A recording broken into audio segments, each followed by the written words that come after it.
Hello friend, তো আমি প্রথমে কড়াইয়ে তেল দিয়ে নেব একটু বেশি করে। দেখতে পাচ্ছ তেলটা গরম হয়ে গেছে। এর মধ্যে কেটে রাখা আলু, কচু আমি তেলের মধ্যে দিয়ে দেব। এটাকে তেলে ভালোভাবে নেড়ে নেব।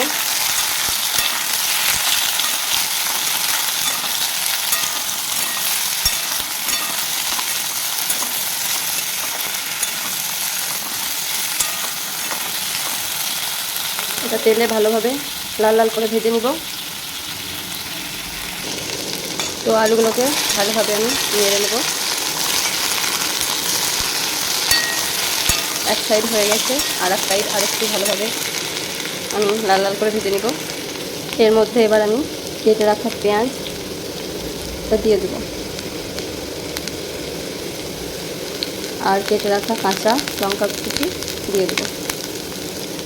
দিয়ে এটাকে ভালোভাবে একটু নেড়ে নেব।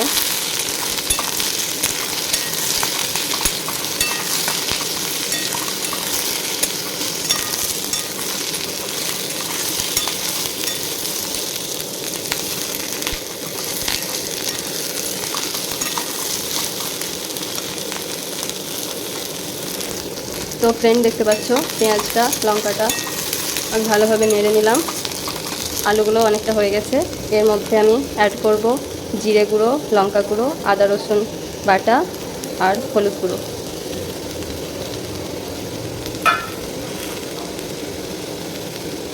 আর একটু পরিমাণে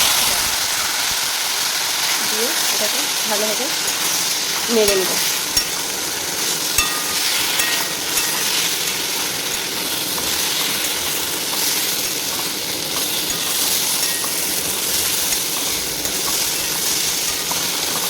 ভালোভাবে এটাকে নাড়বো যাতে মশলার গন্ধটা না থাকে।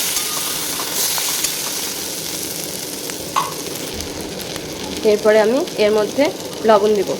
যেহেতু এটা টক বানাচ্ছি তাই বেশি পরিমাণে লবণ দিব, টকে একটু বেশি লবণ লাগে।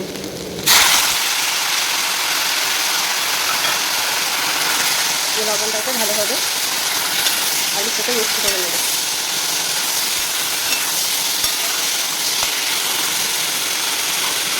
এর মধ্যে কালো কলাইয়ের বড়ি ভেজে রেখেছিলাম, এটাকে দিয়ে দেবো।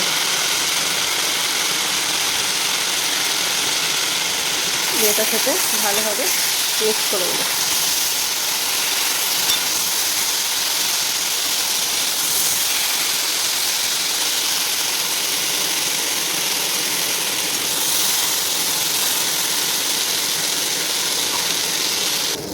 তো ফ্রেন্ড, আমার আলুটা ভালোভাবে কষানো হয়ে গেছে।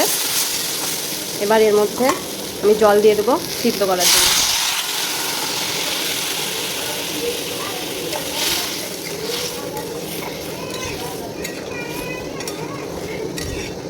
তো এটাকে এখন ঢেকে রেখে দেবো প্রায় 10 মিনিট মতো। তারপরে আলু কচু সিদ্ধ হয়ে যাবে। তারপর আমি আমরা দিয়ে দেবো, যাতে আলু কচুটা আগে সিদ্ধ হয়ে যাবে। আর এখন যদি আমরা দিয়ে দিই তাহলে আলু কচু সিদ্ধ হবে না। তো আলু কচু সিদ্ধ হয়ে যাবে, তারপরে আমি ভেজে রাখা আমড়াটা দিয়ে দেবো। তো দেখো ফ্রেন্ড, আমার 10 মিনিট হয়ে গেছে। আর এখানে আমি দেখে নেবো আলু কচু সিদ্ধ হয়েছে নাকি। তো এখনও সম্পূর্ণ সিদ্ধ হয়নি, তো আর একটু সিদ্ধ হোক, তারপরে আমি আমড়াগুলো দিয়ে দেবো। তো ফ্রেন্ড, আমার আলু কচু সিদ্ধ হয়ে গেছে। দেখো আলু কচু সিদ্ধ হয়ে গেছে। এর মধ্যে এবার আমি ভেজে রাখা 3টে আমড়া দিয়ে দিচ্ছি।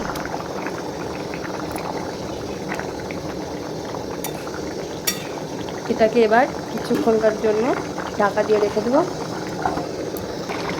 তো ফ্রেন্ড, দেখতে পাচ্ছ আমার টক রান্না হয়ে গেছে প্রায়। এই দেখো আমড়াটাকে আমি ছিচকের সাহায্যে গলিয়ে দিয়েছি, ভেঙে দিয়েছি।